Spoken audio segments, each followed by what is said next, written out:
নমস্কার। আজকে আমি যে বিষয় নিয়ে আলোচনা করব, খুব গুরুত্বপূর্ণ এক বিষয়। বিষয়টা হচ্ছে গিয়ে যে অনেকে আছেন, বা আমিও আমার ১৪ বছর জ্যোতিষ লাইফে দেখেছি, বহুত লোক আসে আমার কাছে। আসার পরে তারপরে তারা পয়সার জন্য হোক, ওরা পয়সার জন্য আগাতে পারে না। তো সেই ক্ষেত্রে আমি তাদের বলে দিই যে এই কাজ করলে আপনি উপকারটা পাবেন। আপনাকে না কবচ করতে হবে, না পাথর করতে হবে। সেই ক্ষেত্রে আমি আপনাদেরকেও বলতে চাইছি, তো জ্যোতিষী অবশ্যই জ্যোতিষকে ফলো করতে হবে। কারণ জ্যোতিষ কোন জাদুটোনা নয়, জ্যোতিষ বিজ্ঞান। এই কথাটা আমি আগের ভিডিও বলেছিলাম।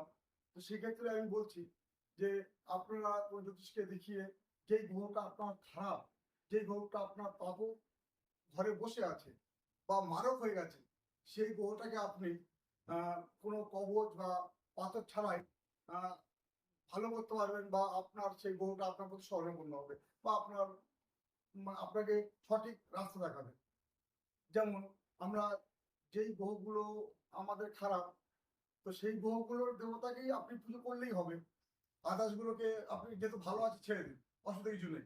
তো সেইখান দাঁড়িয়ে আমাদের যে গ্রহগুলো, যে অধিষ্ঠিত দেবতা আছে, সেই দেবতাগুলো যদি সঠিকভাবে পুজো অর্চনা করতে পারি, তাহলে কি হবে কি, আমাদের পাথর বা কবচ না পড়লেও আমরা আমাদের, কারণ আমাদের বডি চম্বুকে বডি, আমরা যা চিন্তা ভাবনা করি সেরকম আমাদের থেকে রিলিজ হয়, বা সেরকম চিন্তা ভাবনা আমাদের আসে। কারণ ভগবান যদি সঠিকভাবে চিন্তা ভাবনাতে আমরা নিয়ে আসতে পারি বা সঠিকভাবে ডাকতে পারি, সেক্ষেত্রে কিন্তু আমাদের আহ পাথর বা কবচ ধারণ না করলেও আমাদের কিন্তু ফল লাভ হবে।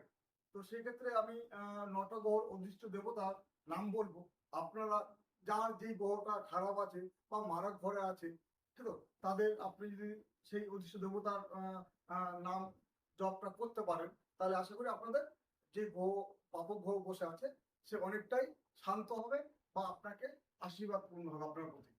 যেমন রবির মাতঙ্গিনী, চন্দ্রের কমলা, মঙ্গলের বগলামুখী, বুধের ত্রিপুরা সুন্দরী, বৃহস্পতির তারা, শুক্রের ভুবনেশ্বরী, শনির দক্ষিণা কালী, রাহু ছিন্নমস্তক, কেতুর ধূমাবতী। এই যে নটা অধিষ্ঠিত দেবতা আছে, তাদের সঠিকভাবে পুজো অর্চনা করলে, সবারটা সবার করা দরকার, সব কটা গ্রহরই করা দরকার নেই। আপনার যেই গ্রহটা খারাপ, সেই গ্রহটার অধিষ্ঠিত দেবতার পুজো করুন বা তার নাম গান করুন।